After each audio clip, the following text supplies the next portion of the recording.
Tiens, au chapitre 1, s'il vous plaît. J'aimerais qu'on voit au chapitre 1 quelques paroles de notre bien-aimé frère, l'apôtre Paul, qui félicite pour l'église de Thessalonique, parce qu'il aimait beaucoup cette église, parce qu'elle avait une conduite qui était semblable à celle du Seigneur, mais aussi à la sienne, car Paul enseignera, il y a peut-être aussi ses imitateurs. Donc nous allons lire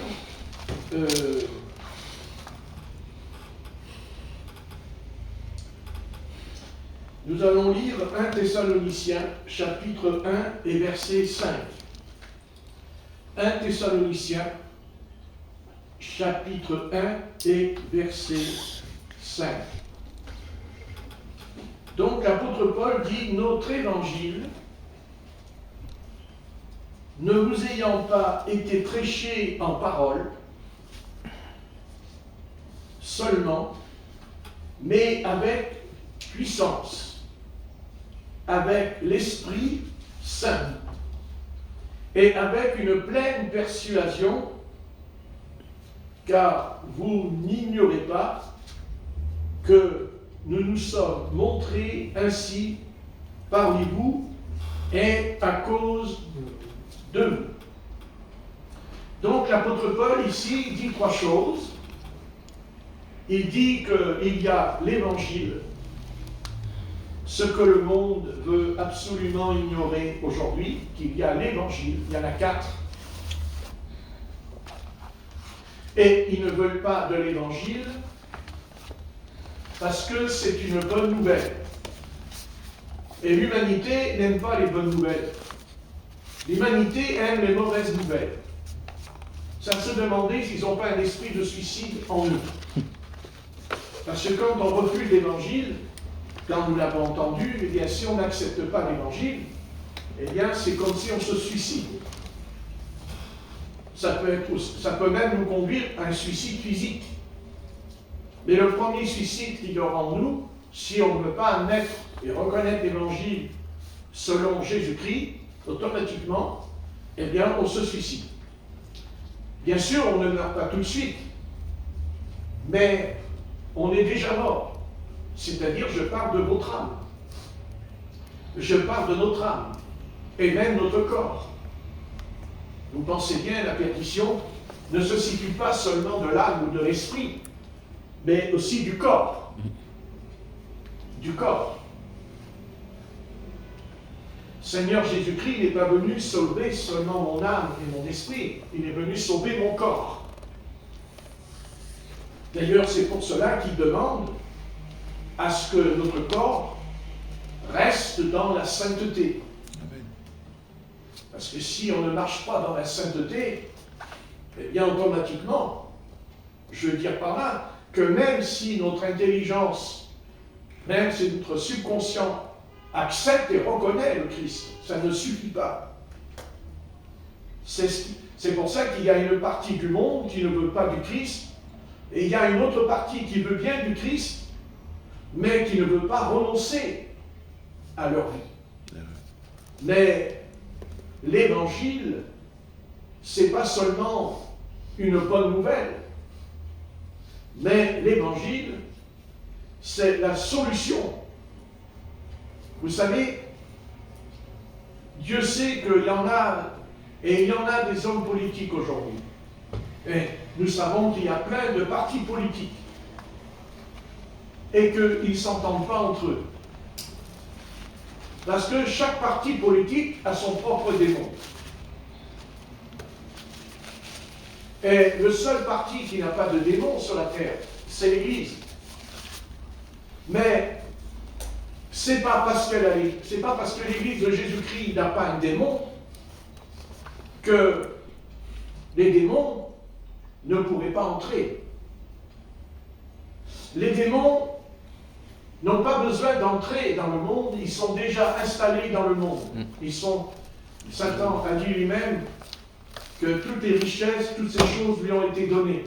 Mais l'Église du Seigneur Jésus-Christ Elle n'est pas comme les autres, elle n'est pas comme le monde. Et c'est là que le bas blesse. Pour des millions, pour des centaines de millions de chrétiens, c'est qu'ils ont fait un pas. C'est-à-dire qu'ils sont entrés dans le temple, mais ils n'ont jamais fait de leur corps le temple du Saint-Esprit. Ils se sont contentés, ils se contentent toujours de rester dans la cour du temple, parce que dans le temple, il y a la cour, le parvis. Mais l'Éternel a construit le temple, mais il a construit 3 endroits. Il a construit 3 lieux, pas un lieu, mais 3 lieux. Le parvis, le lieu saint et le lieu très saint. Le peuple avait le droit d'aller dans la cour du parvis. Ils étaient dans la cour, mais pas dans le lieu saint. Mais quand il fallait faire le culte pour adorer l'Éternel, alors ils rentraient dans le lieu saint quand il y avait le culte de l'Éternel, quand ils ont fait les sacrifices pour le pardon des péchés de la nation.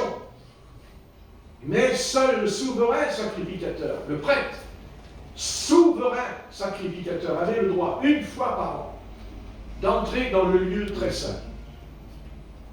Ce n'est pas la même chose. Le peuple ne pouvait pas entrer dans le lieu très saint. Le peuple pouvait rentrer dans le lieu saint, mais attendez, sous condition, parce que, attendez, ils n'entraient pas comme ça dans le lieu saint.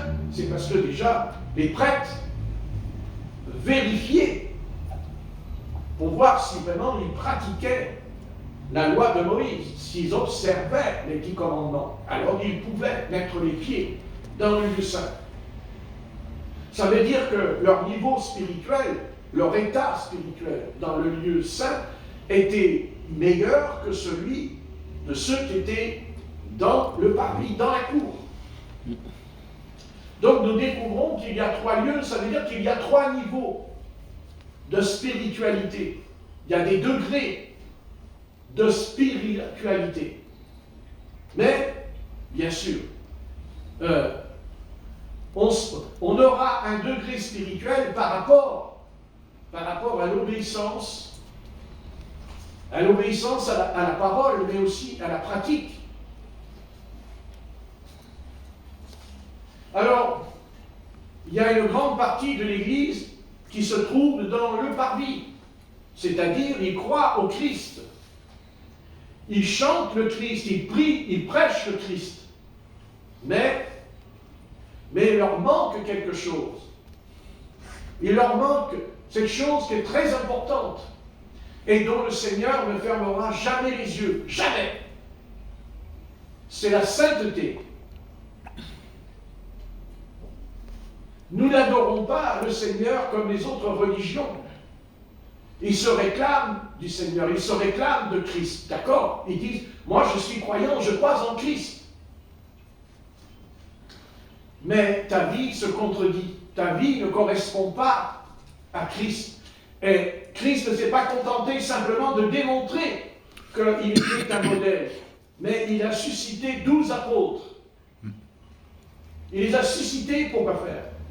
Pour être un modèle. C'est-à-dire que le Seigneur dit, ok, vous ne pouvez pas être comme moi, je peux le comprendre, mais vous pouvez être comme les apôtres, puisqu'ils sont de la même nature que vous. Ils ne sont pas mieux que vous, pas moins que vous. Ce sont des hommes comme vous, des hommes comme vous. C'est ce que dira l'apôtre Jacques au sujet d'Élie. Hein, quand il dit, Élie n'était-il pas de la même nature dans l'épître de Jacques? Mais la nature humaine a toujours cette faculté de vouloir s'en sortir à l'égard du Seigneur. La nature humaine cherchera toujours une excuse. Elle aura des centaines d'excuses. Parce que nous avons été créés, nous avons été conçus, au départ, nous avons été conçus sans péché. Dieu n'a pas créé un être humain pour pécher. Dieu n'a pas fait un homme pour qu'il pêche. Parce que le péché, c'est quelque chose qu'il a horreur. Le péché, c'est une abomination devant lui. Amen. Donc pourquoi il aurait-il créé un homme qui allait vivre dans le péché? Dieu crée un homme parfait, un homme pur et saint dans le jardin. Mais l'adversaire, qui est un malin, voyez, c'est un malin parce que nous savons très bien que le péché est un esprit impur. Le péché est impur. C'est l'essence même du péché. Quand on se met en colère, on est impur. Quand on s'emporte, on est impur. Et quand on va dans la fornication, on est impur. C'est une question d'impureté. Mais Jésus-Christ, lui, est venu et a montré au peuple d'Israël que son impureté n'était pas seulement liée par rapport à la loi, mais par rapport aux esprits impurs. Au début de son ministère, il rentrera dans une synagogue le jour du Shabbat dans Marc chapitre 1. Et quand il entre, c'est clair et c'est évident. Ils sont tous en prière. Ils sont sérieux. Et ce sont des juifs pieux qui prient. Mais vous voyez, même si tout le reste était pieux, si tout le reste de l'assemblée qui était là, dans l'assemblée le jour du Shabbat, qu'importe, il y avait quelqu'un qui n'était pas pur. Il y avait quelqu'un qui n'était pas saint. Et Jésus-Christ rentrera dans l'assemblée, pas seulement pour délivrer cet homme qui était impur, mais pour délivrer l'assemblée tout entière, pour délivrer le peuple de Dieu de cet esprit impur. Amen. Et c'est pour ça que dans l'Ancien Testament, nous comprenons mieux pourquoi David est tombé. Même si c'était un homme remarquable et que Dieu sait qu'il était remarquable et que Dieu l'aimait énormément, David. Mais ça ne suffit pas. Voyez, il tombe dans le péché. Et son péché, le péché de David aurait pu pécher en tombant dans l'orgueil. Il aurait pu pécher en doutant de gagner un combat sur le champ de bataille. Mais David, son péché, c'est quand il a vu cette femme Bersheba, quand il voit la femme, non pas l'homme, la femme, il voit une femme. Des femmes, il en avait plein. Il avait même un harem. Il en avait plein. Mais il y en a une.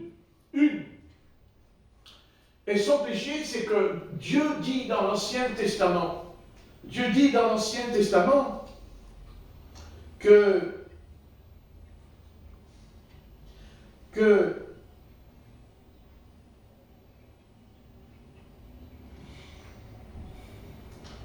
dans on va pas, c'est trop long, laissez tomber, c'est trop long. Lévitique, je vous le dis, Lévitique chapitre 20 et verset 10 dit, si un homme commet un adultère avec une femme mariée, s'il commet un adultère avec la femme de son prochain, l'homme et la femme adultères seront punis de mort. Vous voyez? Et David est tombé dans l'adultère. Il est condamné parce qu'elle était mariée. C'est ce que dit le passage. Une femme mariée. Oui. David pouvait avoir des relations avec des femmes. Dieu considérait que, bien sûr, c'était pas bien, mais Dieu n'a pas enfoncé le clou parce qu'elles n'étaient pas mariées. Là, il a pris une femme mariée. Et là, Dieu dit adultère. Il dit que c'est un adultère de prendre la femme d'un autre homme, de prendre sa femme. C'est-à-dire, c'est un voleur. Parce que c'est ce qu'il a fait. Il a volé. C'est un voleur, David. Et nous savons que Satan, c'est un voleur d'armes qu'il a volé. Oui. Il a donc volé. Et Dieu le punira, le châtira, selon ce qu'il méritait. Mais j'en reviens à Satan. Je reviens à son origine de la malice en lui. Il n'a jamais, il est venu vers Adam pour lui proposer, pour lui parler de l'arbre de la connaissance du bien et du mal.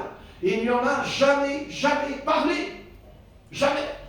Vous pouvez vérifier ce soir, avant de vous endormir, tant que elle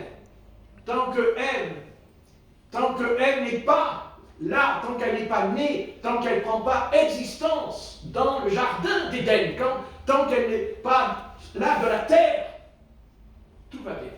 Amen. C'est au moment où Ève va venir que le serpent va se manifester. C'est là que le serpent, on parle de lui à partir du moment où Ève va naître, pas avant. C'est curieux. C'est curieux quand même. Pourquoi ? Parce que Satan est un être impur. Et le contraire de l'impur, c'est la pureté. Pas besoin d'aller à l'école pour comprendre ces choses. Impur, ça veut dire sale. Et pur, ça veut dire propre. Hein? Donc, l'adversaire savait qu'il a su comprendre. Parce qu'on voit que Satan, c'est un fou, c'est un pauvre type, là, comme ça. Vous voyez ? Pas du tout.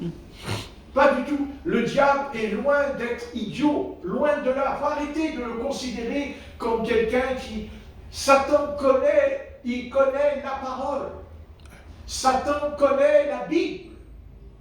Et Satan sait s'en servir quand ça l'arrange.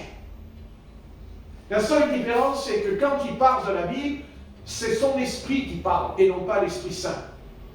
Nous, quand nous parlons de la Bible, nous parlons par le Saint-Esprit de la Bible, parce que le Saint-Esprit est en nous, mais pas les sopos de Satan. Eux, ils ont l'esprit de Lucifer en eux, mais ils sont capables de parler de la Bible. Ils sont capables même de se déguiser en hommes religieux. La religiosité, tout est là. La ruse de l'ennemi, c'est ça. La ruse de l'ennemi, c'est de dire, tu crois au Seigneur, c'est très bien. Voilà, c'est très bien. Mais moi, j'entre et je mets en toi un esprit religieux. C'est-à-dire, comme dit l'apôtre Jacques, ne savez-vous pas que les démons croient en Dieu et ils tremblent? Les démons croient en Dieu et ils tremblent. Il faut arrêter de penser que Satan, le diable, les ténèbres ne seraient pas religieuses. Il n'y a pas pire que l'esprit religieux. Et il a été révélé par Jésus. C'est Jésus-Christ qui va dénoncer la puissance de Satan au travers des pharisiens et des sadducéens. C'est là que Satan est dévoilé. C'est ce qui lui a valu au Seigneur la croix. J'y pensais cette nuit en me réveillant. N'est-ce pas? Quand on parle de prédestination, on dit, oui, Dieu nous a prédestinés. Très bien. Un jour, la prédestination va fonctionner. C'est-à-dire que la question va être posée. C'est Ponce Pilate, gouverneur de Judée, qui va remettre en question cette histoire de la prédestination. La première, c'est qu'il dit, ne sais-tu pas que j'ai le pouvoir de te libérer? Moi, Jésus, je peux te faire sortir de cette accusation, de cette condamnation. Et le Christ répond, tu n'as aucun pouvoir sur moi, s'il ne t'a été donné d'en-haut. Amen. Et là, nous tombons dans la prédestination. Comment voulez faire autrement? C'est parce que Jésus était prédestiné avant la fondation du monde. D'ailleurs, c'est ce qui est écrit dans l'Ancien Testament. C'est ce que dit l'apôtre Paul au sujet du Christ, de l'agneau qui a été immolé. Il dit, avant la prédestination, l'agneau avait été prédestiné. Donc ça veut dire que le Seigneur savait qu'Adam allait tomber. Il le savait. Ah, vous dites, pourquoi il a laissé faire? C'est là qu'intervient justement. C'est que Dieu en même temps, il sait ce qu'on va faire. Parce qu'il sait ce qu'on va faire. Comme il sait que toi tu feras ça, et toi tu feras pas ça, et toi tu feras le contraire de celui qui est en train de faire. Et tu dis, mais c'est pas juste. Si, c'est juste. Si, c'est juste. C'est juste. Et il faut que ça soit juste. Parce que Dieu va envoyer Pilate. Il va envoyer Pilate et il va dire à la foule, voilà, vous savez qu'une fois par an, je peux relâcher un prisonnier, n'est-ce pas? Et il dit, lequel? Vous voyez, il dit, lequel? Le Seigneur ou Barabbas? Lequel vous voulez? Allez, dites-moi, lequel que je relâche? Et la foule a très bien compris ce que Pilate voulait faire.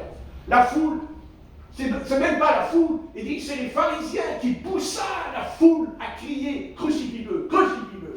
C'est les pharisiens, vous direz, derrière la foule. N'est-ce pas? Oui.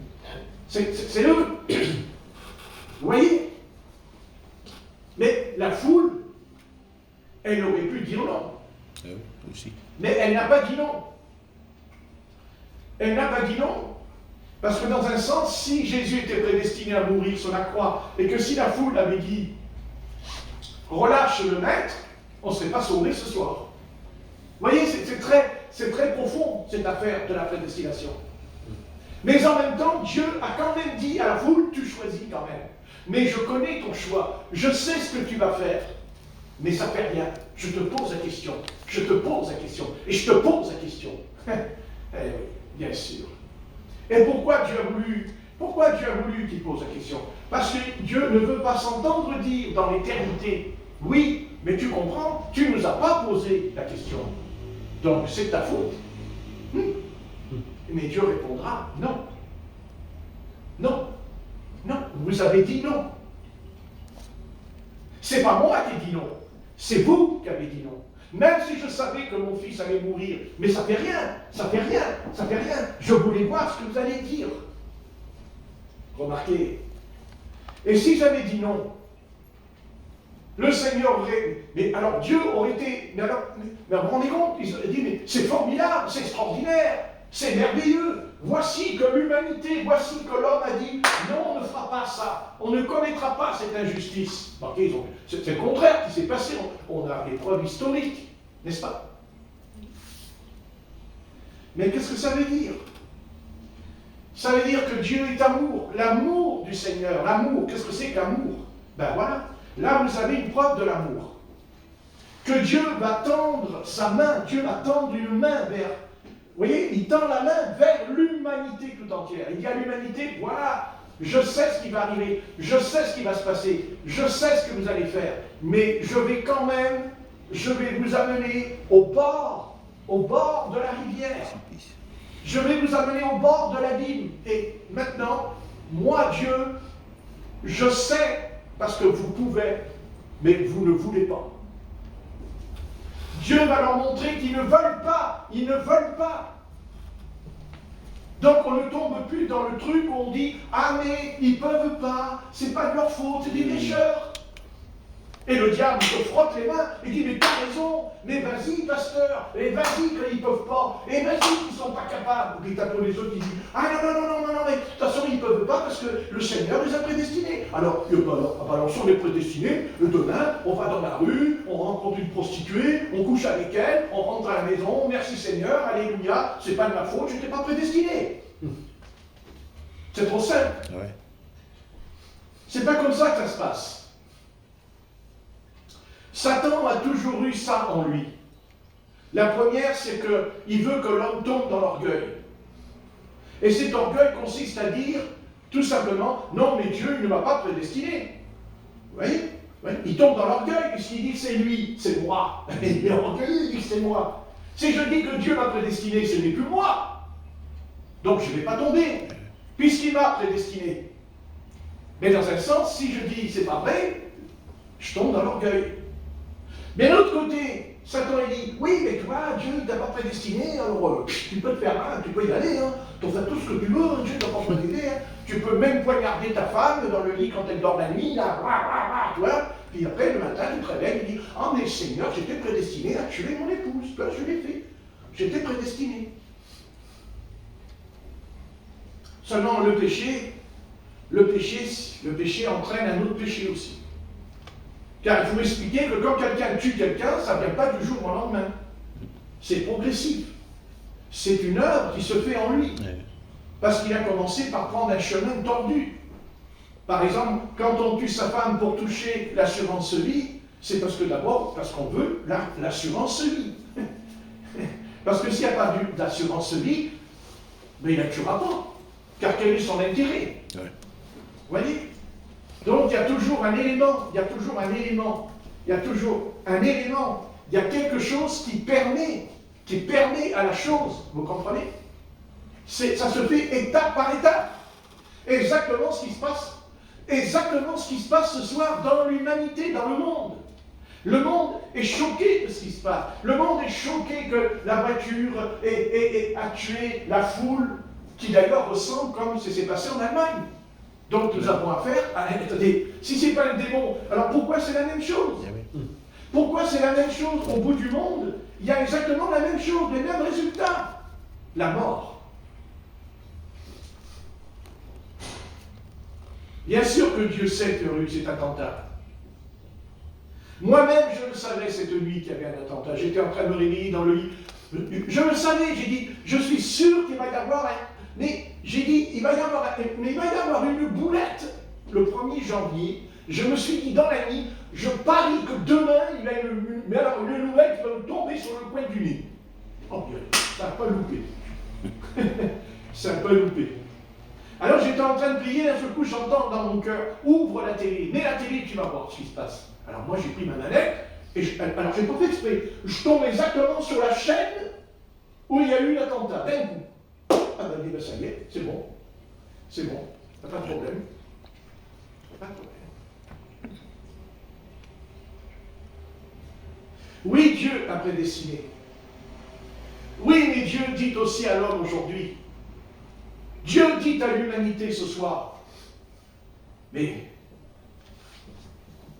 tu peux choisir? Non. Je vais vous dire non. Pourquoi? Parce que la Bible dit qu'ils ont préféré les ténèbres à la lumière. Vous avez jamais lu ce passage? Ils ont préféré. Oui. Hein? Il dit ils ont préféré. Préféré, ça veut dire qu'ils ont penché du côté de ce qui est mauvais, de ce qui est négatif.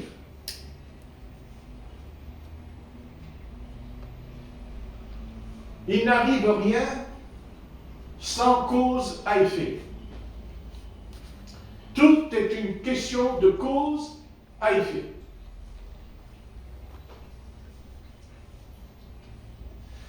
Je monte dans ma voiture, je démarre et je m'en vais.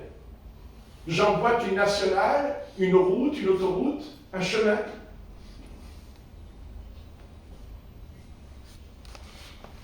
Bien sûr que je peux avoir un accident. Mais si je suis dans les normes du respect du code de la route, je ne provoquerai pas un accident. Je peux avoir un accident parce que c'est l'autre en face qui n'a pas respecté le code de la route. Si moi je passe au feu vert, c'est que j'ai le droit de passer. Et celui qui passe le feu rouge, il peut me tuer. Donc il n'a pas le droit. Mais il savait qu'il y avait un feu rouge. Mais il ne s'est pas arrêté. Il ne s'est pas arrêté, pourquoi? Parce qu'il y a des causes à effet. C'est-à-dire parce qu'il a bu de l'alcool. Parce qu'il a pris de la drogue. Et que ce n'est pas la voiture qui est maître, mais c'est le conducteur qui est maître de son véhicule. Oui. C'est comme si je monte dans une charrette et j'ai attelle mon cheval, et je dis, cheval, fais ce que tu veux, va où tu veux. Le cheval, il va où il veut, il va dans les champs, après il va partout, le cheval. Non, non. C'est moi qui guide le cheval. C'est moi qui tire sur les morts. On est là, on tire dessus, il s'arrête. C'est pas le cheval. Quand le cheval il court, il peut courir longtemps, vous savez, mais c'est vous qui tirez. Parce qu'il y a un obstacle, parce qu'il y a quelque chose qui va arriver pour pas qu'il y ait un malheur. Alors on a oublié que la voiture c'est un cheval. Et on a oublié qu'on est monté dans une charrette. Et comme je l'ai toujours dit, je le répéterai, la voiture c'est un tombeau. C'est un tombeau, la voiture. Quand vous montez dans une voiture, vous ne savez pas si vous allez rentrer ce soir à la maison. Oui. C'est votre tombeau. Mais ça dépend de celui qui conduit. C'est le conducteur qui est responsable. Quand un conducteur a traversé le passage à niveau et qu'il y a le train qui arrive, le trois quarts du temps, ils ont violé la barrière. Ils n'ont pas arrêté. Quand la barrière descend, ils passent en vitesse sur la barrière. C'est pas la barrière qui est coupable. C'est pas celui qui conduit le train qui est coupable. C'est celui qui conduit la voiture. Quand on lui a dit, d'abord la barrière, elle ne descend pas d'un coup.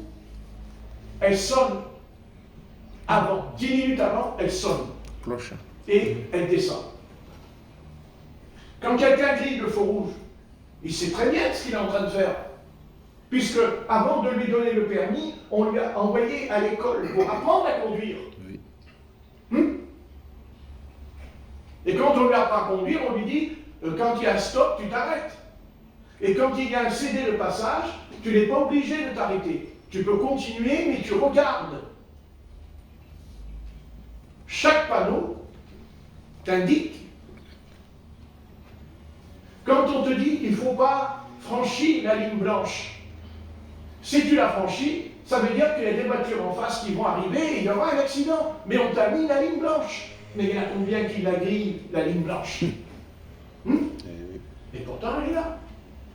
Alors on pourra dire, oui, mais il y a eu l'accident parce qu'il y a la prédestination. Et bien sûr que Dieu sait qu'il y a un accident. Autrement, attendez, si Dieu ne sait pas qu'il y aura un accident, quel Dieu alors est-il? Quel Dieu est-il? Mais ce n'est pas parce qu'il sait qu'il y aura un accident, ça donne pour autant à l'homme, la liberté de faire n'importe quoi et de faire ce qu'il veut. Dieu sait très bien qu'il y a la prédestination, mais il n'a pas empêché de donner la loi. Ça n'a pas empêché à Dieu de donner les 10 commandements. Et pourtant, il y a la prédestination. Parce que Dieu désire une chose en lui. Dieu a en lui cette chose. Et il l'a toujours eu en lui. Et si toutefois, l'homme pouvait changer d'avis, pouvait changer de cap, c'est-à-dire que le Seigneur a dit des choses, lui il dit, ah ben non, non, moi je vais me laisser faire, je fais ce que je veux, tout ça. Mais Dieu lui dit, non. Non, tu ne peux pas faire ce que tu veux, puisque je t'ai donné le livre. Et là, lis-le. Lis-le. Mais j'ai aussi donné et établi l'autorité. J'ai établi les autorités, les magistrats, les juges, mais aussi la police, les gendarmes. Non.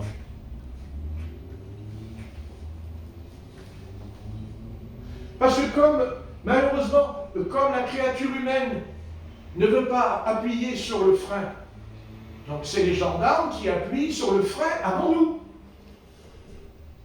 S'il est possible que des fois, ils arrêtent une voiture où le gars il a bu, il s'est drogué, mais il arrête avant l'accident. À ce moment-là, le conducteur, au lieu d'insulter la police, elle ferait mieux de remercier le policier qui l'a arrêté. Parce que peut-être qu'il serait dans le cimetière. Et que grâce à la police, il n'a pas été au cimetière. Ou peut-être ceux qui sont en face aussi, qui n'ont rien fait. Donc Dieu ne s'est pas contenté simplement de dire oui, je suis capable de tout faire. Oui, je suis capable de ci, ça. Oui, bien sûr que Dieu est capable. Dieu est capable de tout. Dieu est capable de tout. Hein. Ce soir, il apparaît dans le ciel et puis tout le monde tombe à genoux. D'ailleurs, c'est ce qui arrivera. Puisque nous savons très bien que finalement, Jésus-Christ quand même prendra une décision où il nous est dit qu'à un moment donné, il va dire, bon, ça suffit, on arrête les frais. Il va revenir avec un set de fer à la main et il va dire, non, vous allez marcher droit. Et si vous ne marchez pas droit, vous allez aller dans le séjour des morts tout de suite. N'est-ce pas? Amen. Ah ouais. Mais parce que l'humanité veut amener Dieu à l'art, justement. L'humanité veut amener Dieu, parce qu'en fait, ils ne croient pas en Dieu. Ils disent, ah mais Dieu il est mort, Dieu il est... Ouais. Mais quand il y a malheur, il dit, ah s'il y avait un Dieu. Ah tiens, Dieu il n'existe pas, et puis quand il y a malheur, c'est de sa faute. Hein? Combien de fois on entend aux informations, quand on interroge les gens, on dit, oui, mais ouais, enfin, Dieu, si Dieu était là, il n'y aurait pas eu la tempête, il n'y aurait pas eu les ouragans, il n'y aurait pas eu ceci, il n'y aurait plus cela. Après tu dis, ah non, non, Dieu il est mort, il n'existe pas, tu vois. Ouais, il n'existe pas. Dieu il n'existe que quand il y a un malheur. Voilà, il existe. Quand tout va bien, Dieu il disparaît de la circulation. Bien sûr.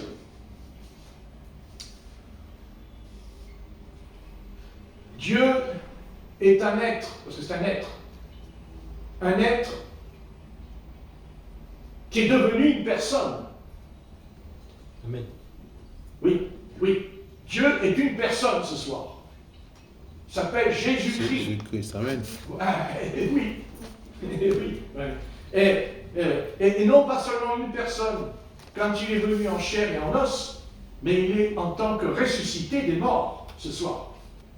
Il est une personne, puisqu'il reviendra.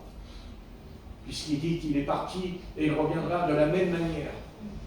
Dans le livre des Actes des Apôtres, chapitre 1. N'est-ce pas? Ah oui. C'est ça. Très bien. Des causes à effet. Vous dites, ah, il y a la pauvreté, ah, il y a la misère, ah, il y a la pauvreté, ah, il y a les pauvres pas là, oh là, il y a la plainte, ils ne mangent pas, qui ne boivent pas, tout ça, ceci, cela. Dites, mais on ne va pas y arriver.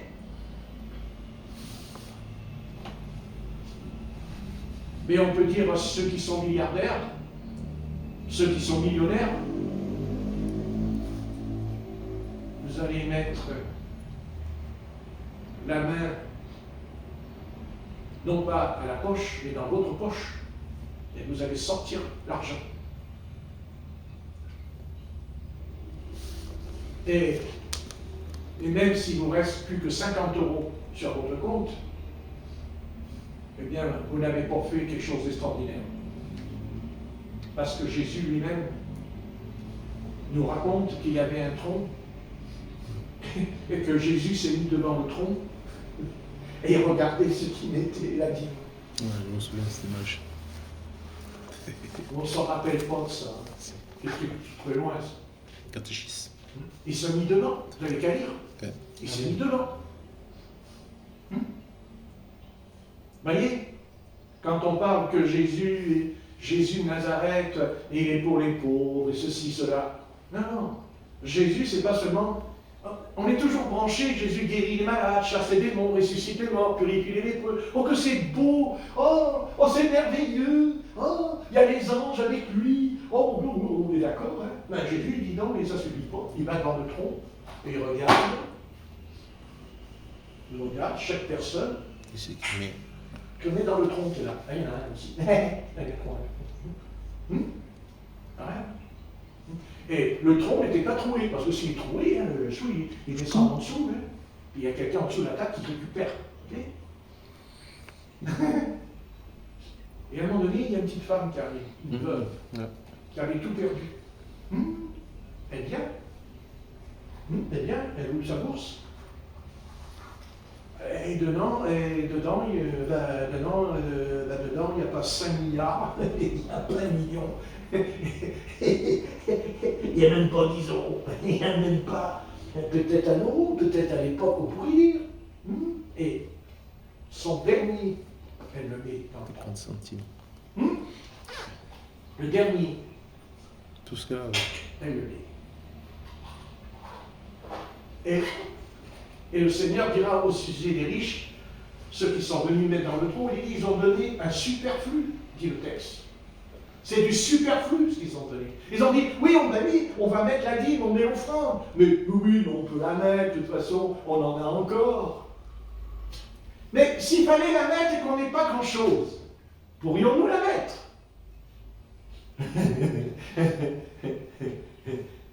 C'est les sourires de la première année de l'an 2025. Regarde, écoute. Oh, c'est joli ce qu'il dit, le pasteur. Oh, le parrain de Jésus, tout, il a mis l'argent, tout, Jésus. Ouais, Jésus, il a dit, non, t'as rien dit du tout. Ouais. Oh. Eh oui. Non, t'as rien dit du tout. Pourquoi le Seigneur se sert de ce passage? Pourquoi il se sert de ça? Pourquoi il a fait ça? Parce qu'il le fait. Ce n'est pas une parabole. Ce n'est pas une parabole. Ne pas confondre une parabole et ce que Jésus est en train de faire là, dans la synagogue. Donc il est né au pied du mur. Vous voyez? Et en fait, il nous fait comprendre, en fait, c'est difficile. Est-ce qu'on a tout donné? Est-ce que nous avons tout donné sur l'autel du sacrifice? Est-ce que nous avons tout donné sur l'autel du renoncement à soi-même? À soi-même. Parce qu'on peut très bien mettre 50 € dans le tronc, mais ça ne veut pas dire que j'ai renoncé à moi-même. Parce que j'en aurai encore 200 pour aller au magasin pour m'acheter mes affaires. Sans problème. Alors, on est content. On dit, j'ai mis la dîme. J'ai mis la dîme. Comme Pilate, vous savez, je me lève les mains. Moi, j'ai mis la dîme, je suis en règle avec le Seigneur, tout va bien, pas de problème, de toute façon, c'est pas grave, de toute façon, j'ai du pognon sur mon compte, alors tout va bien. N'est-ce pas? Eh bien non. Eh bien non. Eh bien non, parce qu'elle a tout donné. C'est-à-dire qu'elle n'avait plus rien. Ce qui veut dire que le soir, si elle voulait acheter à manger, elle ne pouvait pas. Elle ne pouvait pas tout donner. Mais qui peut faire ça? Qui peut faire un tel geste envers Jésus, comme elle l'a fait, envers son Seigneur? Mais quand on lit ce passage, il y a une chose que je voudrais aussi que vous le saisissiez tous, moi-même. C'est que Dieu voit ce qu'on fait. N'est-ce pas? Amen. C'est que Dieu voit. Oui. Même quand on met la dîme, il nous voit. Il connaît la somme qu'on met. Alors peut-être qu'on va dire, oh oui, lui il a mis une grosse somme. Oh, il est bien. Il est bien. Il est bien. Et comme la chair est tellement hypocrite, alors qu'est-ce qu'il fait, le pasteur, devant la porte, quand le croyant il s'en va? Parce qu'il a compris qui est-ce qui les a mis. Ben, il est obligé de comprendre. N'est-ce pas? C'est obligé. Il comprend. Il répond. Frère, merci Seigneur, que Dieu te bénisse. Seigneur, il te garde. Frère, bah oui, j'ai mis la dîme. Oh, ouais, moi j'ai mis 50 €, 150 €, j'ai mis. Oh, bah ouais, il est bien le pasteur. Puis après, tu as l'autre frère ou l'autre sœur, c'est rien, elle a mis une misère. Elle a mis 5 €. 5 €. Ouais, le pasteur, il dit, bon, vous venez, ça va, bon. Déjà, ça dénote quelque chose par rapport à ce qu'il a mis dans le tronc. Parce que ça peut agir, hein, je vous le dis. Parce que le pognon, ça agit sur le cerveau. Attendez, et je prêche que le premier jour de l'année, quand ce sera le 31, le 31 et le machin. Qu'est-ce que je veux dire? Non, mais ça, c'est pas pour vous. Si. Ah non, pas pour vous. Ici, il n'y a pas ça. Ici. Pas au tabernacle. Oh, au tabernacle, on ne fait pas ça, voyons, pasteur. Oh non.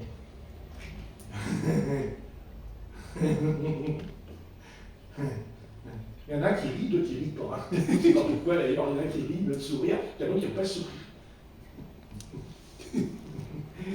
Celui qui rit, il c'est une belle histoire, c'est bien. Et puis celui qui rit pas, il dit, voilà, vache. La corde est sensible, là. C'est très sensible ce qu'il dit. Mais vous savez, il est là, Jésus. Il est là, Jésus. Amen. Hein? Et je n'ai que frôlé la surface de sa vie. Hein, je parle vraiment à la surface de ce qu'il est. Mais, voyez, comment penser que le Christ, quand il ressuscite Lazare, on va dire « Ah! Ah! Ah! » Extraordinaire. Ah! Il est là. Hein? Hein? Compte. Oh, Jésus, qu'est-ce qu'il fait là? C'est pas ta place. Mais va dans la rue. Mais va guérir les malades. Pourquoi tu te mets de le tronc? Pourquoi tu regardes les sous qu'on met dans le tronc? Et je vais vous dire pourquoi. Vous voulez savoir pourquoi? Parce que l'argent, c'est un Dieu. Et ce Dieu a un nom. Il s'appelle Mammon. Maman. Et cette petite sœur, on va dire une petite sœur, en Christ, en fait, Mammon n'avait aucun pouvoir sur elle. Tu vois, l'amen. Puisqu'elle va donner, elle n'a plus rien. Mhm. Elle n'a plus rien, mais au moins elle a une chose, et ça elle l'a compris. J'ai Jésus dans ma vie. Amen. Voilà. Et c'était son Dieu. trésor. Non, c'est très bon. Et il dit, ton trésor, allez, ton trésor. Hein? Et là où sera, Ton trésor. qu'est-ce que dit Jésus? Là où sera, Ton cœur. oui, vas-y. Là où sera ton trésor, là sera ton cœur. Ton cœur. Eh oui. Vous voyez? Et son cœur était pour le Seigneur tout entier, en elle. Tout entier. Il n'y avait rien qui faisait obstacle à lui, à sa personne, en elle. Quitte à ne pas manger, quitte à ne pas boire, tant pis. Voilà. Elle n'a pas cherché à dire, elle aurait pu dire, de toute façon, ben voilà, si je donne, j'ai plus rien. Il y aura donc des conséquences humaines dans sa vie. Parce que c'est écrit, elle n'a plus rien, vous direz. Elle n'a plus rien. Tout ce qu'elle avait. Et elle a tout donné. Elle a tout donné. Alors, je n'ai pas dit que le Seigneur me dit il faut donner tout notre argent. C'est pas ça du tout. La pensée du Seigneur n'est pas là. La pensée du Seigneur, c'est de savoir que quand je mets, est-ce que je mets par rapport. Vous voyez ce que je veux dire? Bien oui, mais est-ce que je calcule pas un peu? Est-ce que je ne fais pas des calculs?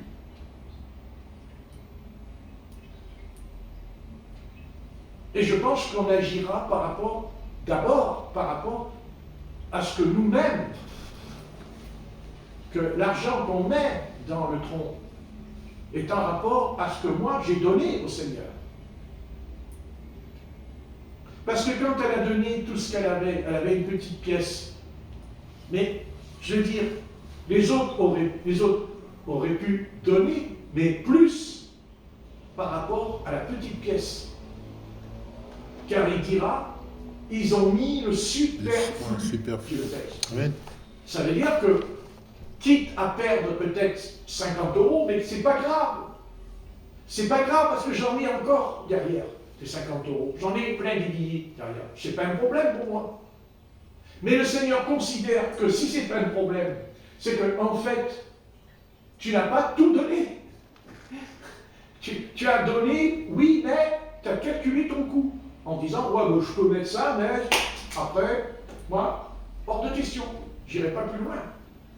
Et le Seigneur considérera et il dira, mais c'est lié à ta consécration, c'est lié, parce que la sainteté, quand on parle de sainteté dans la Bible, Dieu, il parlera de l'offrande et de la dîme, dans l'Ancien Testament. Il dit, tu apporteras la dîme, tu apporteras l'offrande.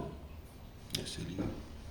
Et par rapport à ce que ton champ t'a rapporté, par rapport à ce que ta vigne t'a rapporté. Mais si ta vigne est en bonne santé, si ta vigne t'a donné beaucoup de raisins, c'est pas moi, c'est grâce à moi. Ah oui. Parce que j'aurais pu envoyer un ouragan, une tempête, et ta vigne descendrait toute seule en l'air. C'est ce qui arrive d'ailleurs de nos jours. Les vignerons, ils perdent tout. Mais quand ils perdent leur vigne, mais qui nous dit que eux-mêmes, peut-être dans leur vie privée, Eh oui. hein, je me sers bien. Puis, vous savez, moi je peux aller plus loin.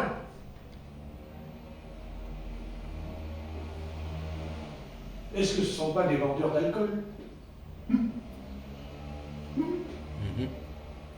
Parce que dans le vin, il n'y a pas du lait. Alors,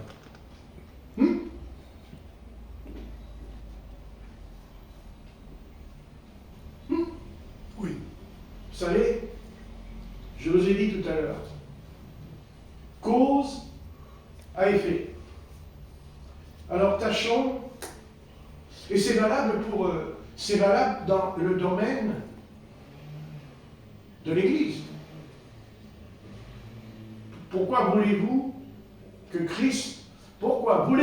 Dieu déclenche un réveil? Pourquoi Dieu ferait-il un réveil? Parce qu'il n'y a pas les possibilités d'en avoir un.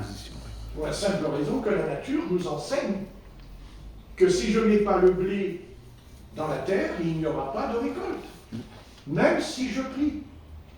Même si je prie. Et Dieu nous répondra, mais ta prière est insensée.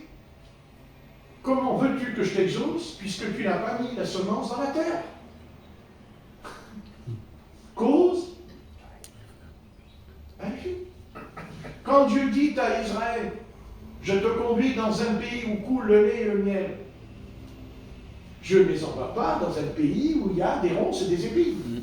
Il les envoie dans un pays où coule le miel. Malgré qu'il y avait le péché. Il y avait le péché, il y avait le spiritisme, il y avait la prostitution, il y avait les adorés Moloch, les dieux, et pourtant Dieu dit, je te conduis dans un pays où coule le lait et le miel. Et pourquoi?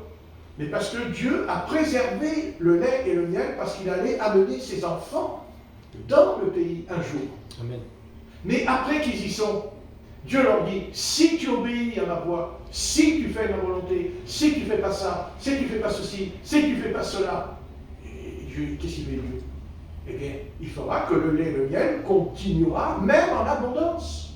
Cool. Mais si tu pêches, tout ça s'arrête.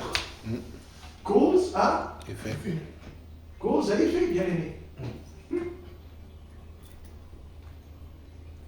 Donc, on sait que dans chaque âge, Dieu a suscité soit un homme de Dieu qui est un peu plus... Non pas un homme de Dieu qui est plus grand. Mais Dieu, des fois, prend un homme pour marquer le siècle, pour marquer la génération. C'est pour ça qu'il y a eu, comme Charles Finet, comme il y a eu Spurgeon, il y a eu John Wesley, il y a eu... voilà, Dieu a envoyé dans chaque génération, Dieu envoie, c'est vrai, quelqu'un qui a quelque chose qui, voilà, de particulier. Et Dieu dit, mais voilà.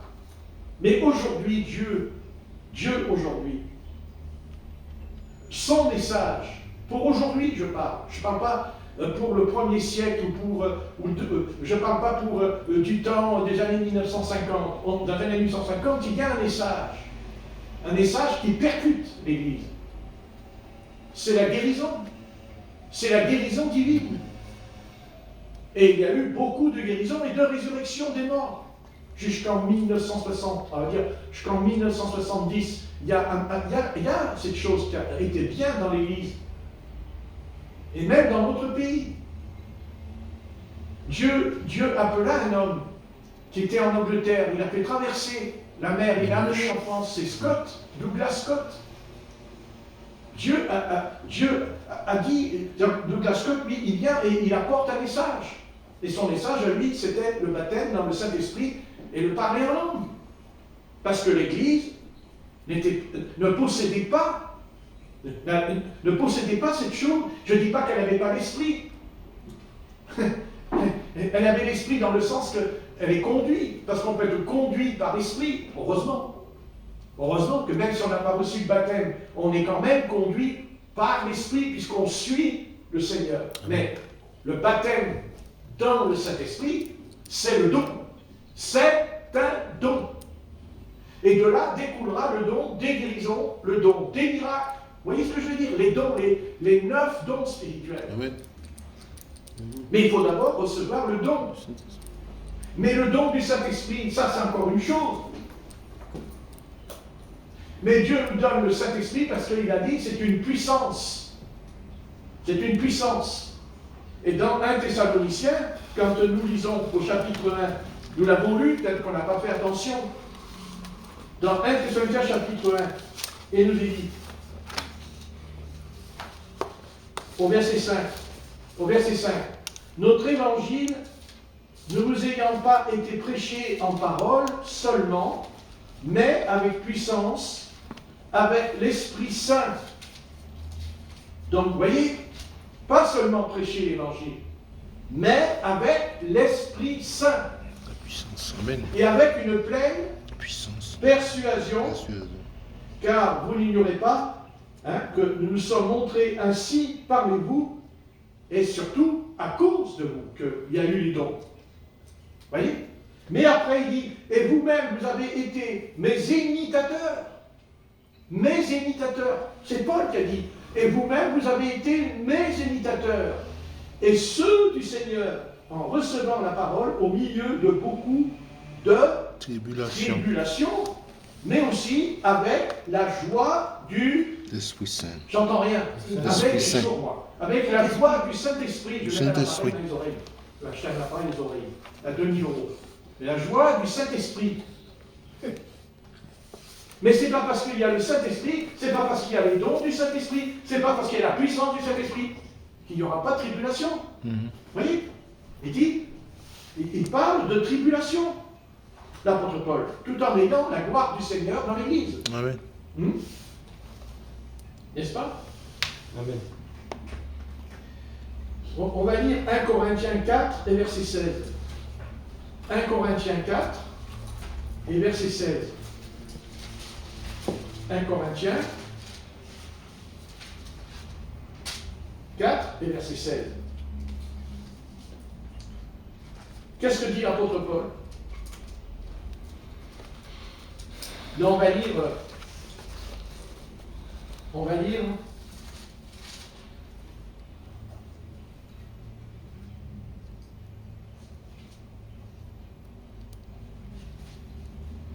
verset 10. 1 Corinthiens 4, verset 10. Nous sommes fous à cause de Christ. Vous êtes sages en Christ. Nous sommes faibles, mais vous êtes forts. Vous êtes honorés et nous sommes méprisés. Jusqu'à cette heure, nous souffrons la faim, la soif, la nudité. Nous sommes maltraités, errants, ça et là. Nous nous fatiguons à travailler de nos propres mains. C'est pas comme les pasteurs aujourd'hui. Un bon salaire par l'assemblée, une belle voiture, un bel appartement. C'est pas ça l'apôtre Paul. Non. Nous nous fatiguons à travailler de nos propres mains, injuriés, nous bénissons, persécutés, nous supportons, calomniés, nous parlons avec bonté, nous sommes devenus comme les balayures du monde, le rebut de tous, jusqu'à maintenant. Ce n'est pas pour vous faire honte que j'écris ces choses. Mais je vous avertis comme mes enfants bien-aimés, car quand vous auriez 10 000 maîtres en Christ, vous n'avez cependant pas plusieurs pères, puisque c'est moi, Paul, moi, qui vous ai engendré en Jésus-Christ par l'Évangile. Verset 16. Je vous en conjure, soyez mes imitateurs. C'est pour cela que je vous ai envoyé Timothée, qui est mon enfant, bien-aimé et fidèle dans le Seigneur.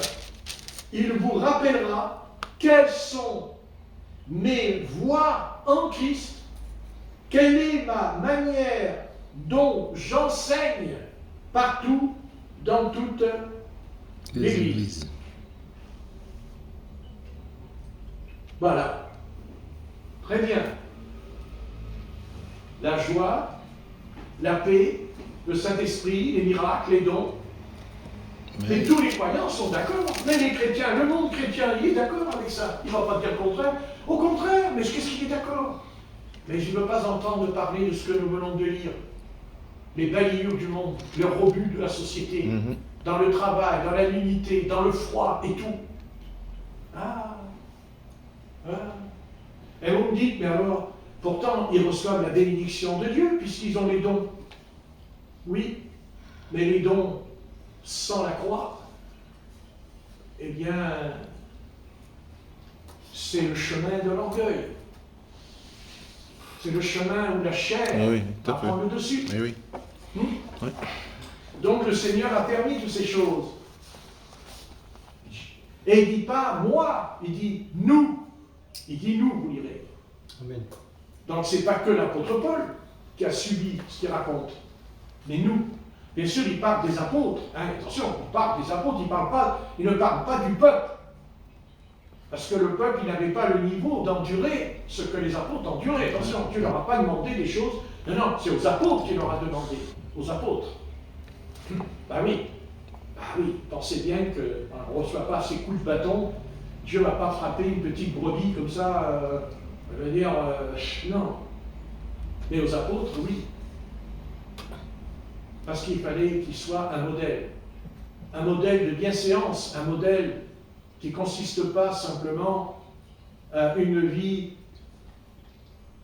C'est pour ça que tous ces évangélistes qu'il y a aujourd'hui, bien qu'on les entend moins maintenant, on les entend quand même moins. Depuis qu'il y a eu le Covid, ils ont baissé le caquet. Se sont calmés. Ça les a calmés un peu. Bien, mais avant, il fallait voir un peu ces évangélistes. Non mais on aurait dit que c'était des galas du cinéma presque sur l'estrade. C'est pas une médisance que je fais. Je constate ce qui se passait. Maintenant peut-être que ça se fait, mais il la ramène moins peut-être. Il chante moins quoi, comme avant. C'est peut-être aussi que le niveau de l'Église aussi il a dû vraiment baisser. Vous voyez ce que je veux dire? Mais quand le niveau de l'Église descend, la dîme elle descend aussi. Parce que les grands galas évangélistes, là, ça coûtait beaucoup d'argent, entre parenthèses. Mais oui. Hein, rien qu'en louant les salles, vous savez, le maire, lui, le Christ, ça ne l'intéressait pas. Mais par contre, quand il a vu les sommes d'argent qu'ils étaient capables de mettre sur la table, le maire, il a fermé les yeux, il dit « Ouais, ben Dieu, c'est bien après tout. Allez-y, je vous autorise. » Enfin, je vous autorise parce que vous avez payé. Ah oui, c'est ça. Parce qu'il ne leur a pas dit c'est gratuit. Il n'a pas dit tenez, vous prêchez Jésus-Christ, c'est gratuit. Non. Donc il faut l'argent. Mais l'argent, ce n'est pas les pasteurs qui l'ont donné. Les pasteurs ne peuvent pas donner de telles sommes.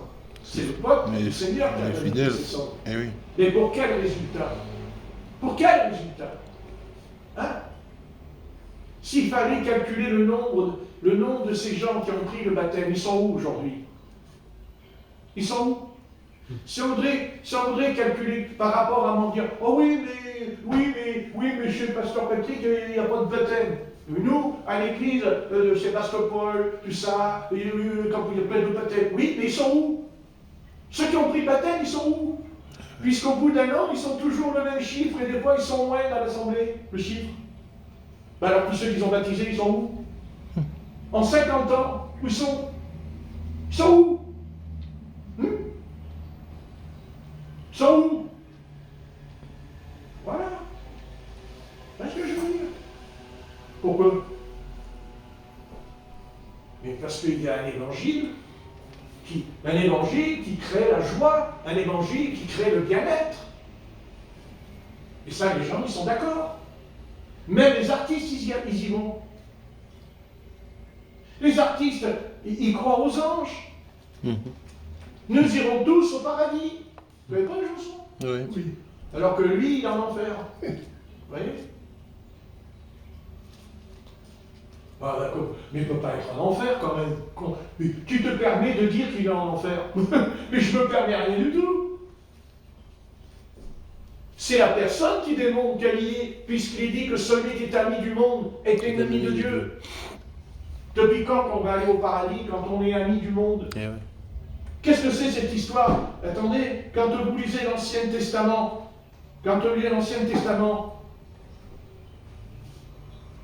tu ne feras pas ceci, tu ne feras pas cela, et ceci, et cela, et si tu fais ça, je vais te frapper de mort. Je vais te frapper de mort. C'est clair?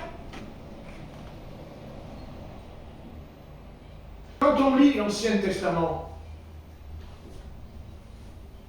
il y a la vie, il y a la mort. Eh oui.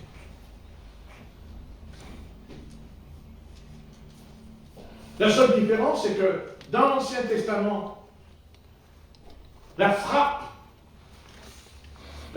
de Dieu sur le pécheur, elle était tout de suite.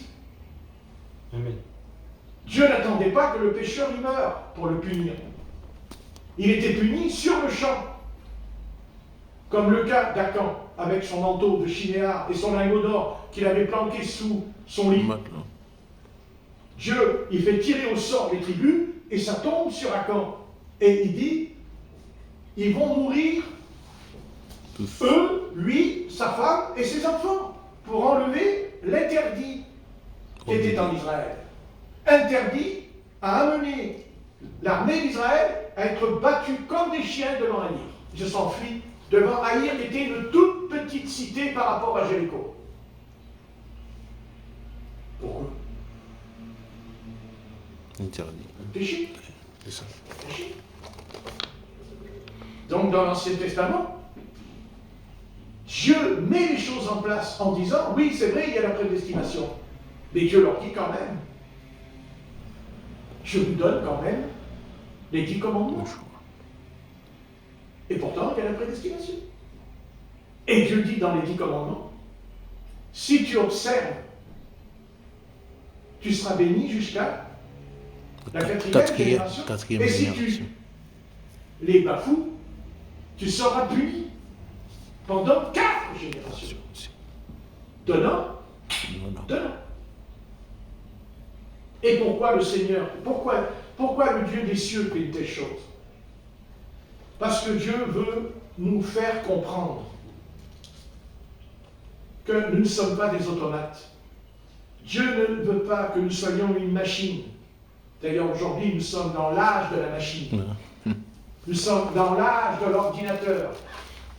Et même pire, maintenant, nous allons entrer dans l'âge de l'intelligence artificielle. Ouais. Donc, ça veut dire que ce n'est plus toi, mais que c'est l'intelligence artificielle qui va penser, qui va agir à ta place.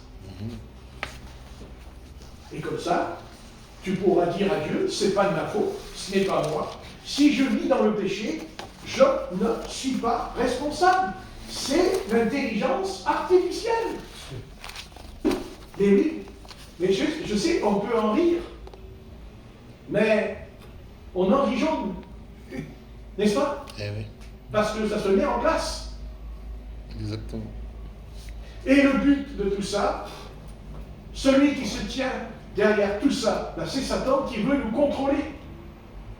Car il n'a jamais perdu de vue en lui le contrôle. C'est ça qu'il veut, nous contrôler. L'IA. Un seul démon contrôle. Un seul démon contrôle une vie. Et c'est pour ça que cette vie, souvent, ça finit dans la catastrophe et le drame, la tragédie.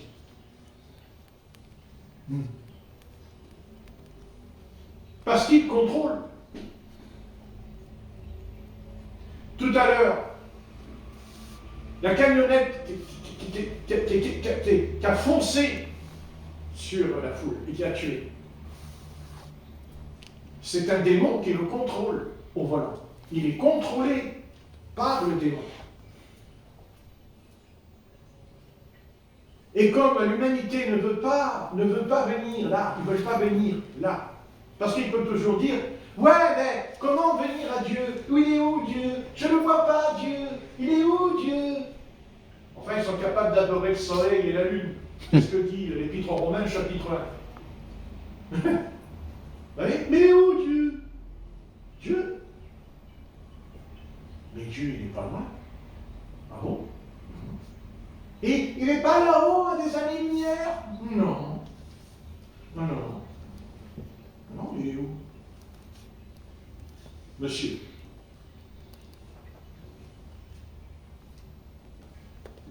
Monsieur, chef d'État.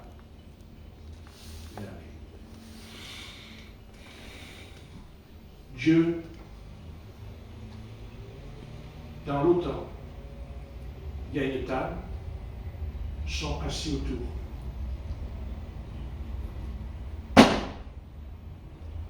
Il est là, Dieu. Vous voyez? Oui, oui. À l'ONU, il est où Dieu? Il est là. Et à l'Europe, il est où Dieu? Il est là. Mais ils mettront tous sur la table. Avec des tonnes. Je dis des tonnes de dossiers. Parce que c'est des tonnes de dossiers qui vont. Mais ça pèse pas une tonne. Mais.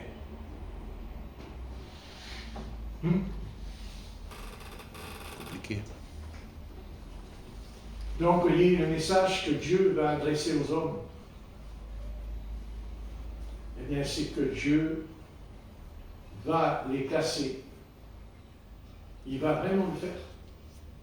Il va convoquer les nations, il va convoquer tous les peuples, Dieu, j'en suis sûr, avant la catastrophe, avant le cataclysme qui va venir, dont nous en avons déjà des préludes, partout dans le monde. Dieu, n'est-ce pas?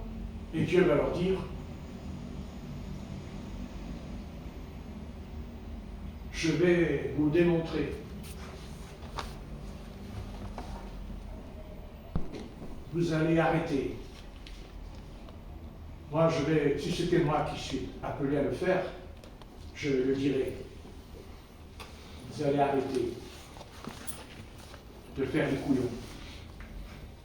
Parce que si je vous parle dans votre langue, vous n'allez encore pas comprendre ce que je vous dis. Donc, je vais vous parler le langage du peuple, et non plus vos petits langages académiques, avec votre violon qui est toujours la même musique. Par contre, moi je vais vous apporter pas un violon, moi je ne vais pas vous jouer du violon. Non, moi je vais vous jouer de la trompette. Trompette. Vous savez ce que c'est une trompette? Trompette. Trompette veut dire avertissement. Trompette veut dire se préparer. Trompette veut dire se lever, le réveil. Ah ouais. C'est ça la trompette? Oui. On ne fait pas un réveil avec du violon. Si Dieu le permet, je dirais, écoutez, maintenant, écoutez bien, vous êtes tous dans une cour, la récréation, stop, parce que là, vous êtes comme des gosses dans une cour de récréation, soit vous êtes en train de rigoler, de vous amuser, tout en se moquant du peuple, soit, c'est très clair, vous arrêtez, parce qu'à un moment donné, ça va faire mal.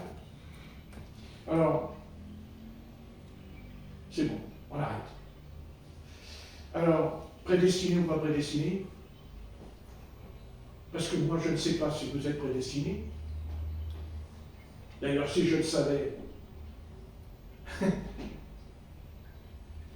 je n'aurais plus d'intérêt à prêcher l'évangile, puisque je sais que vous êtes perdus. Pourquoi voulez-vous que je vous sauve, puisque Dieu m'a dit que tu es perdu? Non. Moi, je ne sais pas. Dieu sait. Moi, non. Donc nous sommes ce soir, et ce sera le dernier avertissement, il n'y en aura pas d'autre. Et ça, je vous le prédis, au nom de l'Éternel. C'est le dernier, il n'y en aura pas d'autre. C'est le dernier, là. Non, il n'y en aura pas d'autre. C'est fini. Pendant 20 siècles, oui. Mais, comme dit, c'est comme un film, hein. Il y a le titre, le commencement, puis à la fin du film, il y a marqué F-I-N. Donc le Christ a dit, à la fin des temps, il y aura ça, ça, ça. Amen.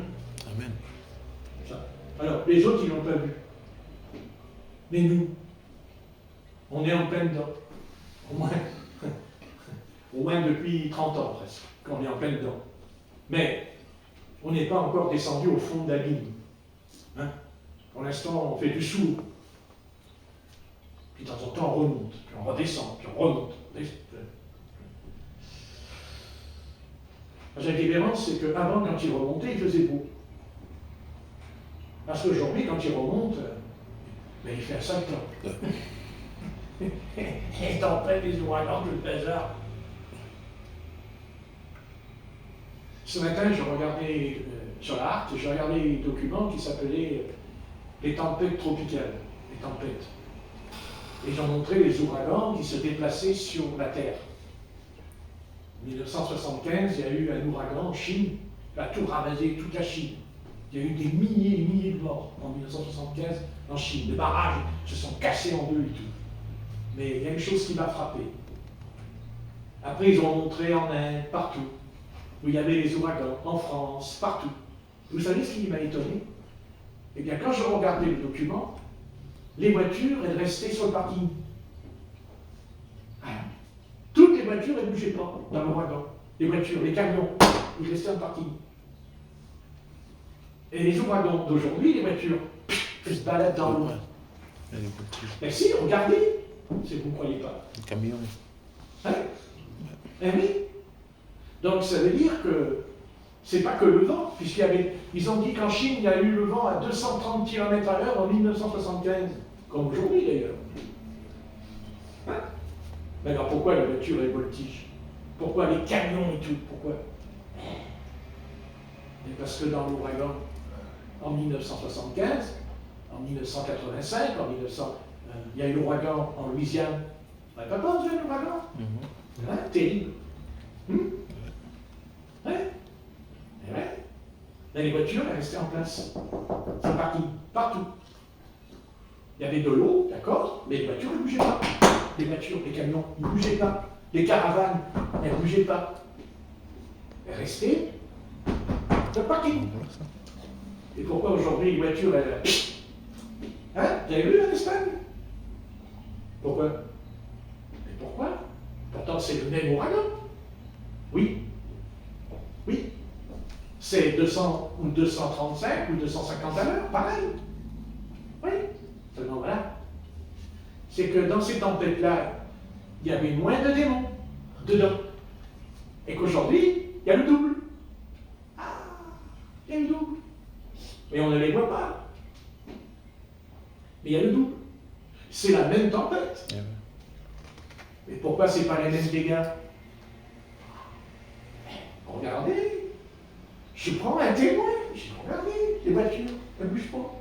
Les camions, les gros poids lourds ne bougent pas. Et là qu'on a vu les poids lourds en Israël, vous avez le droit comme ça. Non, mais attendez. La tempête est soufflée, les arbres n'y tombaient pas. Les arbres y restaient. Et là, nous avons des arbres plus de 100 ans arrachés du sol. Étape par étape, les ténèbres augmentent. Étape par étape. Avant, il y avait des attentats. On mettait une bombe et ils téléphonaient avant. Vous ne vous rappelez pas qu'ils téléphonaient, les gens?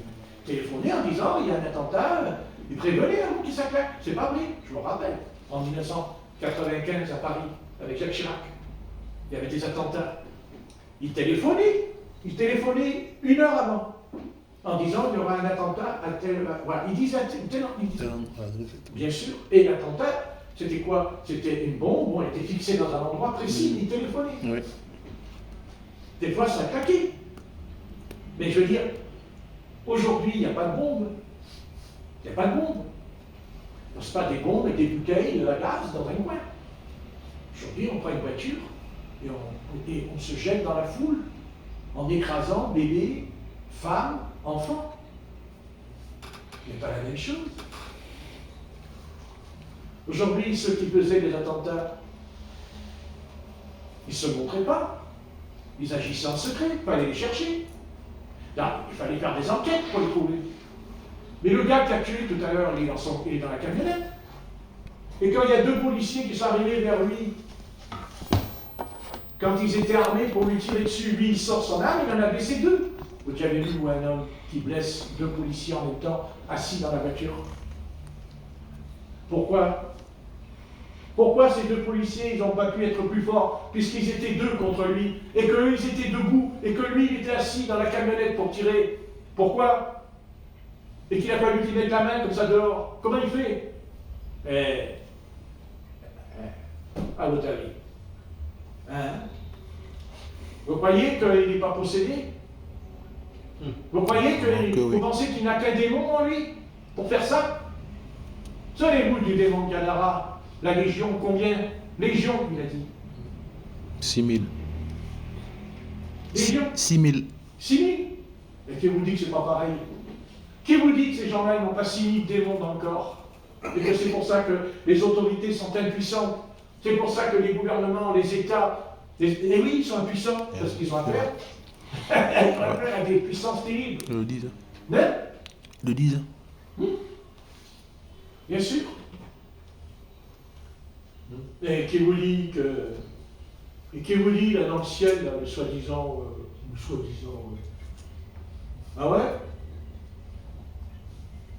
Et comment ils ont fait pour savoir que c'était des drones, puisqu'on ne peut pas le voir? Puisque moi j'ai regardé les vidéos tout à l'heure encore, parce que je suis en train de suivre ce sujet. Parce que pour moi, il y a un truc que je dois savoir dans ma vie. Et pourquoi ils savent? Alors que quand on regarde, il y a la lumière dessus. Ben, vous ne voyez pas la lumière? Il y a comme ça la lumière. À tel point que il y a les évangélistes en Amérique qui ont dit c'est des anges. Ils ont dit c'est des anges. Et qui vous dit que c'est pour les démons? Puisqu'ils se déguisent en anges de lumière. Ah oui, c'est ça.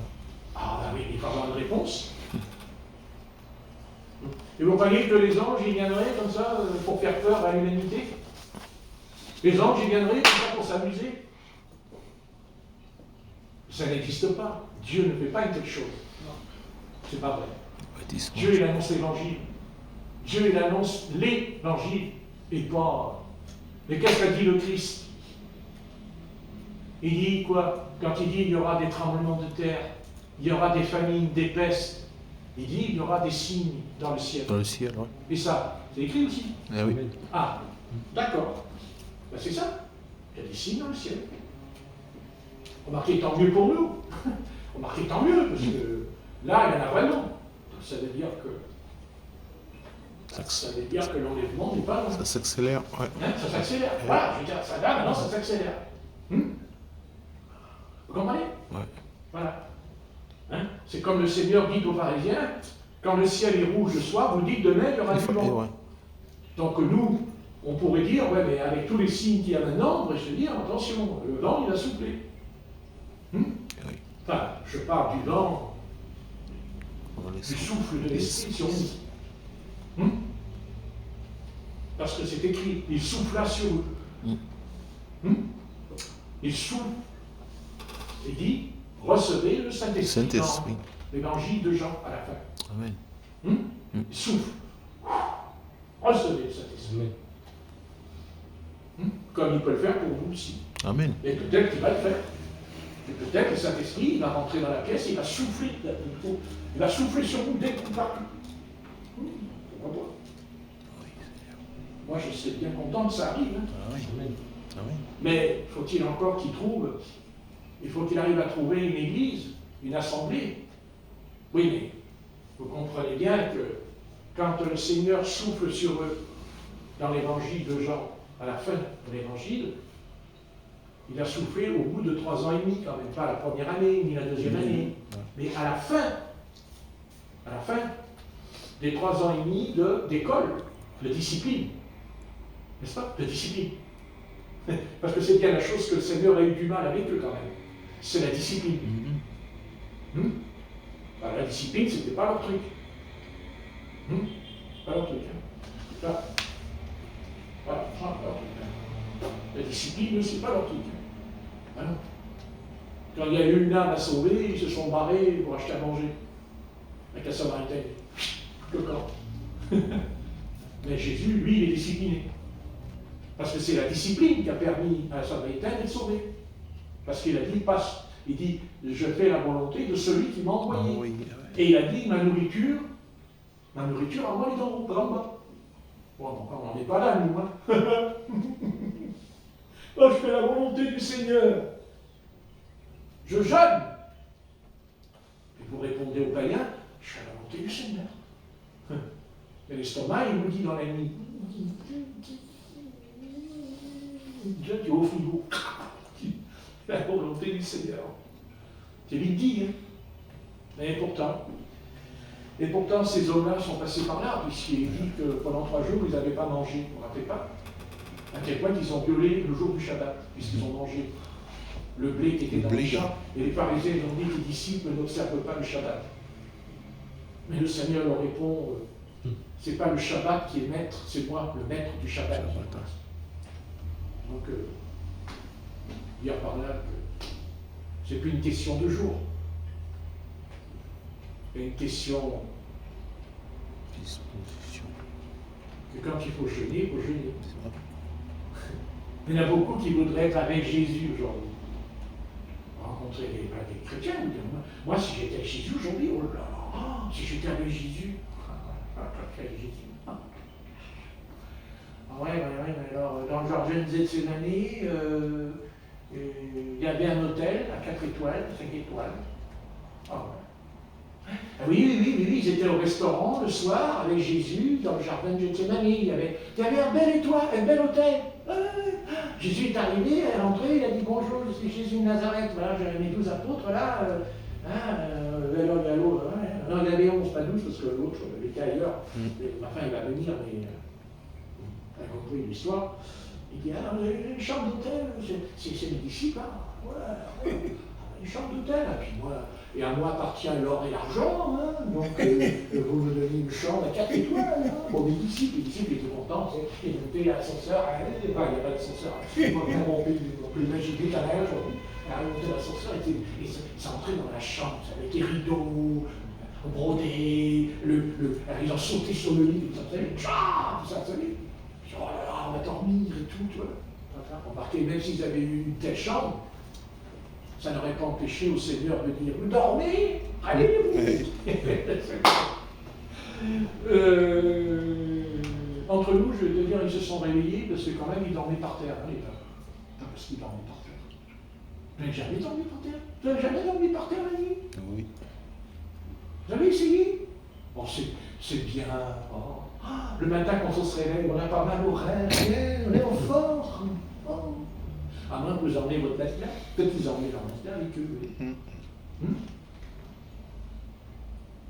Mais oui, mais c'est sûr, si j'étais avec Jésus, moi, j'aurais suivi Jésus.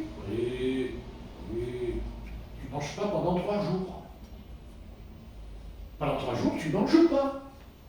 Une journée, pourquoi pas? Ça nettoie l'estomac. 2 jours. 2 jours.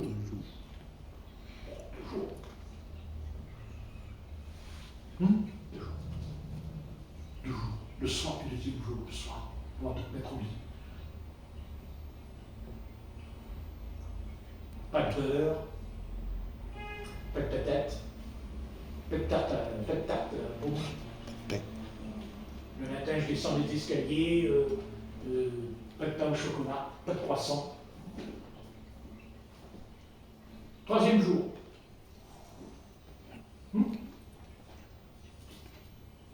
Parce que le Seigneur est intelligent. Qu'il est intelligent, Seigneur. Ah, qu'est-ce qu'il est intelligent. Ah. Il les a conduits dans un champ de blé.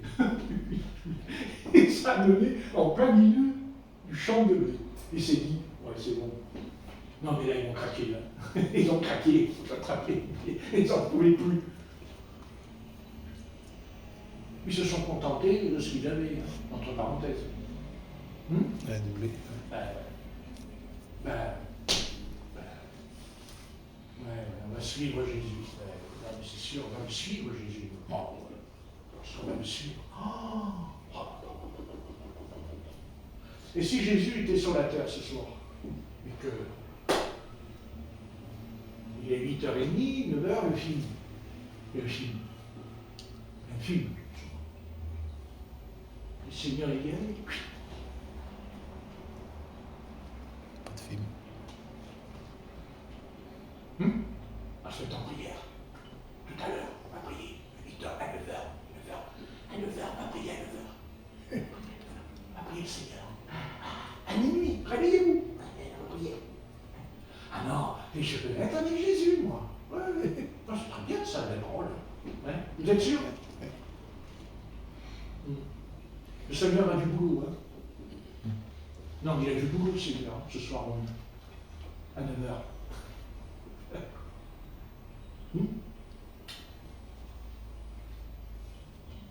Et si le Seigneur, admettons que Jésus il est là, qu'il se lève et puis il éteint la télé. Il éteint la télé. C'est lui, il le fait, il se lève, il éteint.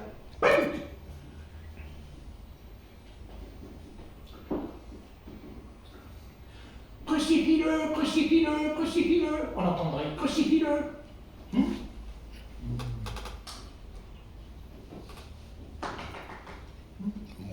Et il n'y a pas que ça.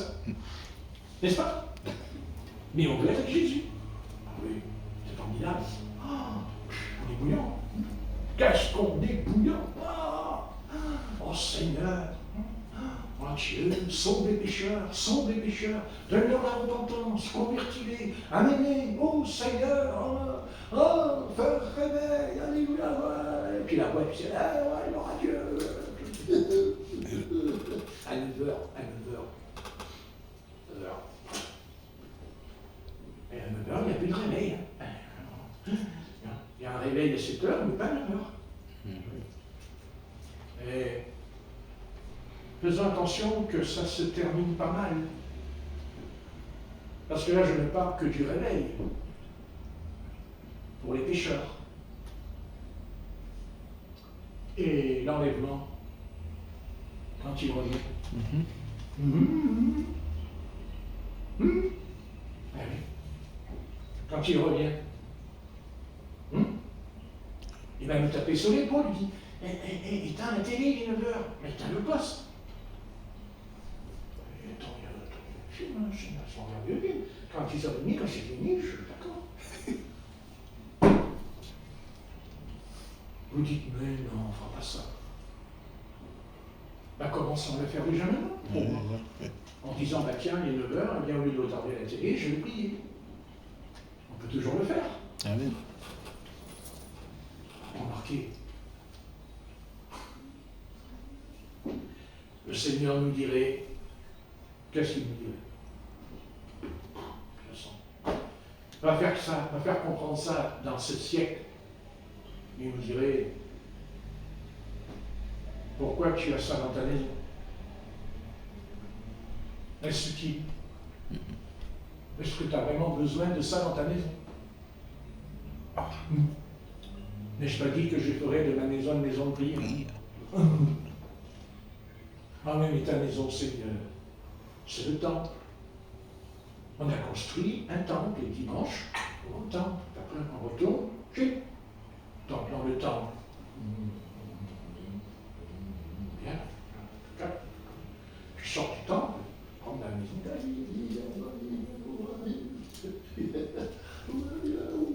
Après, tu vas au temple. Jésus-Christ, Fils de Dieu, tellement. Après, tu sors de la réunion, tu sors de l'assemblée, tu sais, dans la rue. Ça après, tu rentres chez toi. cœur de l'assemblée, tu fais bonjour pasteur, bonjour frère, bonjour sœur, comment tu vas? Oui, c'est bien, tout ça, après tu rentres à la maison, et après tu rentres à un moment donné, ta femme, tu vas parler à ta femme, tu vois, c'est intéressant. Vous dites, mais qu'est-ce qu'il raconte?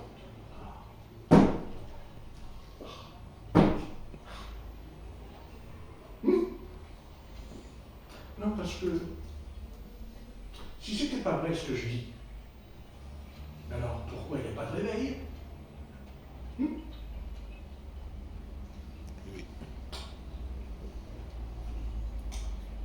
Ah, j'avais terminé, parce qu'autrement, j'allais manger à minuit après. Non. C'est pas vrai? Ouais. Est-ce qu'on n'a pas deux visages? Est-ce qu'il n'y a pas deux visages sur nous? Il y en a deux. Mais il n'y en a qu'un qui rentrera dans le royaume. Il n'y en a qu'un. Amen. C'est celui qui ressemblera au Christ.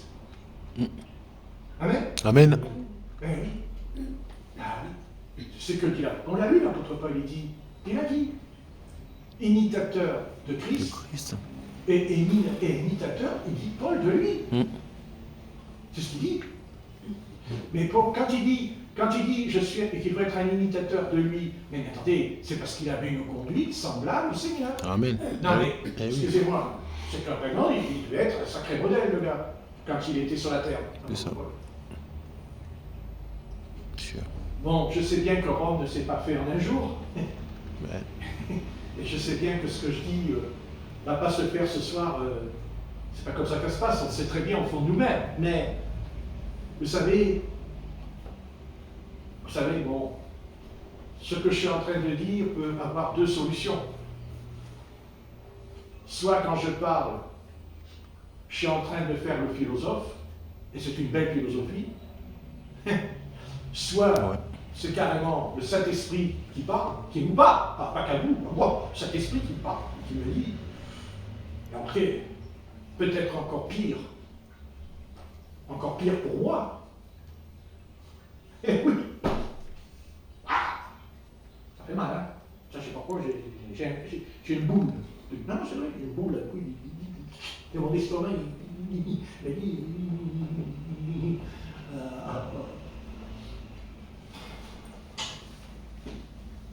c'est bien beau de prêcher, hein. C'est bien, je peux bien, bon, c'est pas mal. On verra ça tout à l'heure. On verra dans une heure. Si, tout seul. Bon, j'arrête, hein, parce que là, on ne va plus dormir. Bon, on ne va pas empêcher de dormir le peuple de Dieu le premier jour de l'année. Ça va être le dernier jour de l'année. Hein? Par contre, on commence bien. Ah oui. On commence bien ce jour. Hein? Amen.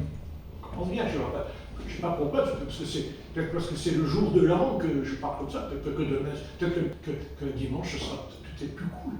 Plus cool dimanche. Plus sympa. Sympa. Mais Satan, lui, il n'est pas sympa. Oh non. Amen. Amen. Amen, il est sympa, Satan. Non. Bien.